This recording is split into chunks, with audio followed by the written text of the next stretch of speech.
Et yo, salut à tous, c'est Kinzo. Aujourd'hui on se retrouve pour une nouvelle vidéo. Je vais vous parler de 3 nouvelles sorties manga. Du coup on va parler du tome 19 de Fuka. Et c'est joli. Le tome 10 de Dr. Stone. Et finalement le tome 13 de The Promised Neverland. Et vous allez voir que dans tous les cas, c'est du lourd. Et on voit ça tout de suite. Infinite power.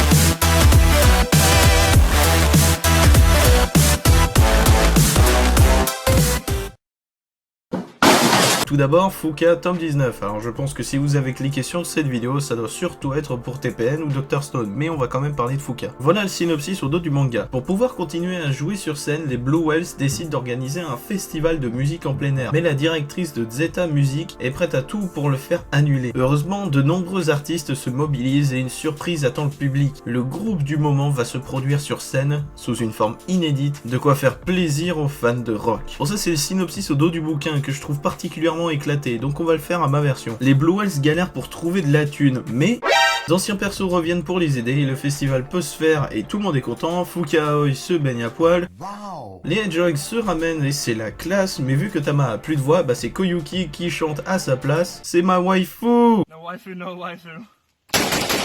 Et ça met sur le cul absolument tout le monde, surtout Shelly Hornet qui voulait chanter avec les Hedgehogs, et je vais arrêter là. Bref, ce tome de Fuka commence assez simplement, on a le retour de beaucoup de persos parce qu'on arrive au climax. Ça c'est logique, dans tout shonen et dans beaucoup de mangas, tous les personnages reviennent. Mais le problème c'est que c'est un peu rapide et la situation, bah du coup elle se débloque très facilement et beaucoup trop rapidement. Bon après il faut aussi avouer que les personnages étaient un peu trop dans la merde pour s'en sortir. On est dans la merde, je te jure on est dans la merde. Après on a vraiment des moments extrêmement stylés, revoir les Hedgehogs c'est la solution de facilité pour rendre un moment stylé, mais le fait de les revoir sur scène, ça claque.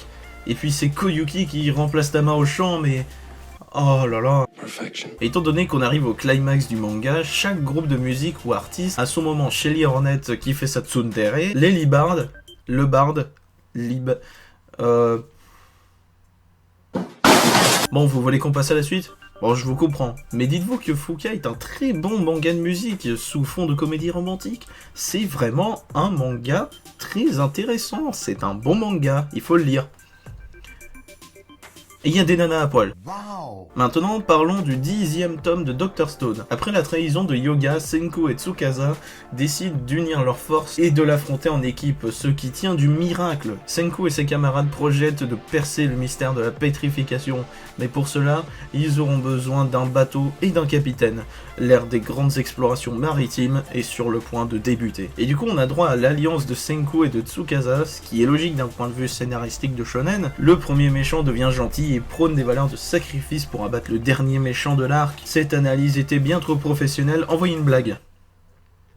Ah, cette meuf est bonne. Wow. Dans ce tome, on a l'arrivée de 2 nouveaux personnages, la journaliste bonasse dont on se fout royalement, mais surtout de Ryusui, je sais pas comment ça se dit, celui qui sera le capitaine et qui est extrêmement drôle. Oh, c'est rigolo. Aussi, on a le personnage de Yo qui est aussi très drôle.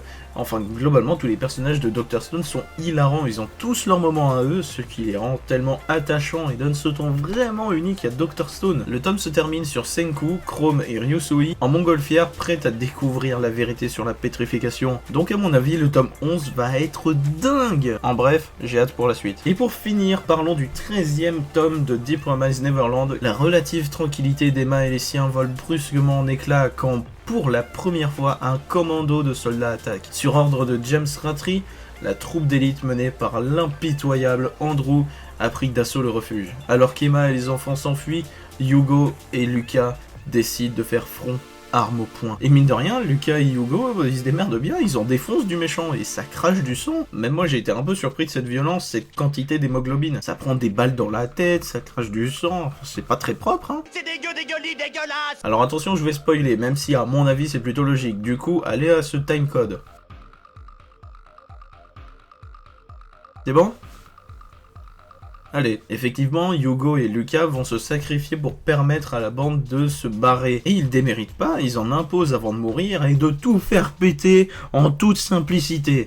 Michael fucking Bay. Enfin, le problème c'est qu'il y a eu un survivant, mais bon, Hugo et Lucas, ils savaient grave la classe. On est de retour dans la zone non spoil.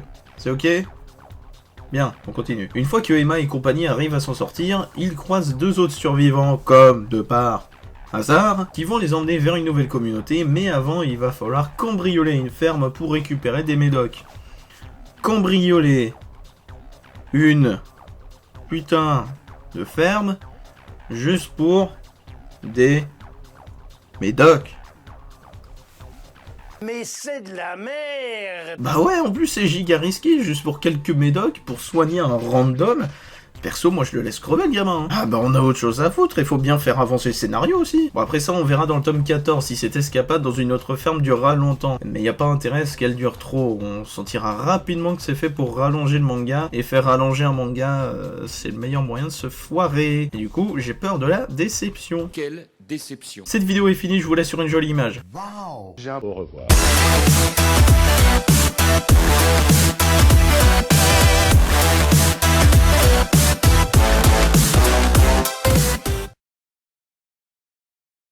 Michael fucking Bay!